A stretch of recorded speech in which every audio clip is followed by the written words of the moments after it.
The David Pakman Show at davidpakman.com.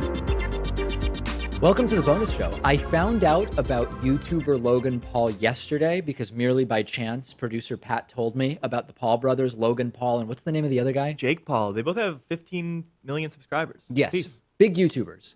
And just hours after I first found out about the existence of this guy, Logan Paul, it turns out that he is now under fire for showing an apparent suicide victim in a video on YouTube. And the backstory of it is that he went to this forest in Japan that is a known suicide location, sadly, and he filmed a video showing what appeared to have been a dead body and put it up on YouTube. And of course, the repercussions were not good, understandably.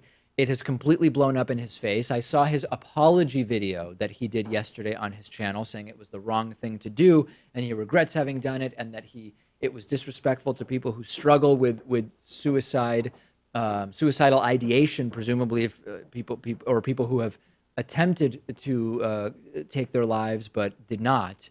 And this has blown up into kind of a major YouTube scandal at this point. Yeah, I mean, there have been 5, 6, 7, 8 criticisms of how he approached all of this. Yeah. Some are, I think, justified, some not. Like, people say that, well, if you go into a suicide forest, what do you expect to see, right? And you can expect that that's not going to be good content for YouTube.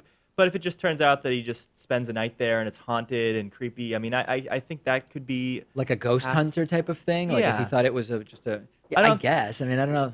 He's also being criticized for laughing once spotting the dead body. Yeah. But in a situation like that, I don't know how I would respond. I agree. Some people do that sort of laughter as a way to cover up the actual feelings that they have. I think that the real criticism is this was inappropriate content to be putting on YouTube. Absolutely. Period. Yeah. That's really the criticism. You know, the specific reaction, I've never come upon, and I hope I never do, someone who has taken their own life. I can't tell you how I would react if I did. I don't know what reaction I would have. And it might not be a reaction that seems to be consonant with what we might expect are the right emotions. I have no idea. I think that criticism is not really fair. I think it was a completely inappropriate video to post to YouTube. Yeah, and I do understand he's vlogging every day and he wants to have exciting content out there. So Sure. I in some ways can understand that if he came across this dead body, he would think, oh, this would be an interesting for me to film for my vlog. And then after filming it, maybe later on in the day, realizing I can't post this. This would be disrespectful to him and his family and the issue of suicide in general. Sure. And he has people working for him. It was just a horrible idea to post that, if anything else. Will this really impact his business, which includes a prominent YouTube channel and presumably merchandising, etc.? I don't really know that it will. I mean, it was a bad thing and he might lose some subscribers, but this is a major, major YouTube channel, and I don't know that it'll have major repercussions. It's one of those things where any PR is good PR, right? I think it will cause an influx of people who hadn't heard about his channel before to go check it out. Could be. I don't know. Let's talk about something a little bit better, which is Uber for Blood. This is an ingenious drone delivery service, and the idea is that you can deliver life-saving blood to remote regions of Rwanda in half an hour, where previously it could take up to 4 hours. This is a partnership between Zipline, which is a robotics company based in the United States, and the Health Ministry of Rwanda, who has already delivered more than 5,500 units of blood over the last year. And it has already been credited with saving numerous lives in some of those deliveries. I think that this is absolutely fascinating, and I know, Pat, that every time we talk about drone technology or autonomous cars or whatever else, always some of the loudest voices that reach out to us in response to those stories are the voices of concern and opposition to these technologies, and many of those concerns are completely legitimate and warranted concerns that I share and that have to be worked out. But when you hear about just the paradigm-shifting, game-changing nature of some of these technologies and how they can be used, it's just such an incredible thing. And when you think about some of these remote areas with terrible roads and all of these other physical impediments to delivering life-saving blood, a half hour when you can just dispatch a drone that can sometimes, some of these can fly 60 or even more miles per hour, this is saving lives already. Yeah, I think the more reasonable naysayer argument is to say, well, why don't we just invest more in infrastructure, improve the roads so that ambulances can get to places faster and they can deliver blood to the doctors faster. Legitimate. But if this is a quick and easy way to solve the problem, at least in the short term, and in the meantime invest in infrastructure, I think it has to be considered a good thing. There's other arguments also, which is I support infrastructure spending and believe bridges, roads, and tunnels need to be regularly repaired, improved upon, et cetera. But the truth is that when you talk about driving an entire ambulance or even a truck or a car to deliver a unit of blood, and the carbon footprint and fossil fuel footprint of that versus sending up a 1-pound drone. I don't know what size drones these are, but let's assume it's a 1-pound drone, which would be slightly bigger than like the small DJI drones that are very, very common. That's a much smaller carbon footprint. Of course, it's battery operated. Right now, the electricity used to charge the battery probably came from fossil fuels, but eventually that could be solar or whatever else. That's also an issue, I think, that is favorable to the usage of these drones. And this is really good for the business, right? Good for them, because maybe this is the most profitable thing, but they're doing good in the world. Yeah. Oftentimes we talk about drone technology and the future of it. We think about, oh, maybe we can deliver pizzas with it, or which is fine. Amazon can ship directly same day by using drone technology. I think that the other bigger picture here is also that relieving road congestion, traffic congestion, is also something really desirable. And if you look into some of the economics of building new roads, or highways typically, or expanding highways, because people become aware of the fact that there will be increased highway capacity, typically, at extremes this doesn't work, but like adding 2 lanes to a highway, for example, by the time the construction is done, more cars are using it, and you basically have the exact same amount of traffic. In a way, it's counterproductive. You can actually remove traffic congestion if you eliminate the need to be on the road with a car. And some of these drone delivery systems are going to do exactly that. And it makes me think of what else can be treated with drone technology, right? What can be delivered faster? Not just blood, right? I mean, a lot of medicines for diseases that are rampant in parts of Africa as well. Yeah, vaccines comes to mind for me. I mean, what about the possibility of places that are having, in the developing world, infectious disease is still... It's a much bigger problem than in the developed world, and the possibility of delivering vaccines more effectively to remote areas by drone, I think it's just a great, great thing.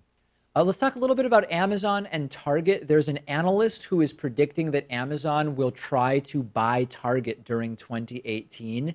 His name is Gene Munster, and he's a market analyst and the founder of Loop Ventures, and he's really known for bullishness on Apple stock is actually what the guy is known for.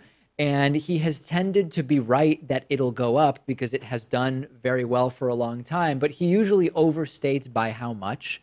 And now he is saying that it is, he believes it's likely that Amazon will attempt to or successfully buy Target during 2018, which after the Whole Foods purchase, the acquisition, let's just play it out, right? Let's assume for a second he's right. The acquisition of Target that would create an Amazon Whole Foods Target, we are now talking about a company of incredible power, influence, and size that may be, I think it would be completely unprecedented in it could be developed a society. monopoly in some respect, too. Yeah, it would raise questions. They have such a dominance over the online market. Yeah. And then if they're going into brick and mortar as well, really only Walmart can compete with them at that point. Yeah, Walmart, probably the one competitor, and although Walmart really caters to a very different market than Whole Foods, there's much more overlap between Walmart and Target, and that would be maybe an interesting reason for Amazon to look at getting involved in that as well. But yes, the antitrust hurdles would not be insignificant here. And in terms of number of locations, Target would drastically change. I didn't actually know, but I think there's only 350 Whole Foods. Does that sound right from when we did the Whole Foods store? Country? I thought so. Like it was a stunningly low number.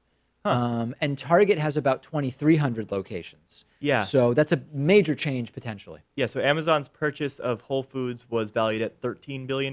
Yes. $14 billion. Yep. And this futurist predicts that an acquisition of Target would go for about $40 billion. I guess that sounds right. I mean, they're such a large retail giant. Absolutely, absolutely. Years ago, when there was some Target executive who was accused of saying something, making an anti-gay donation or something like that. This was a long time ago.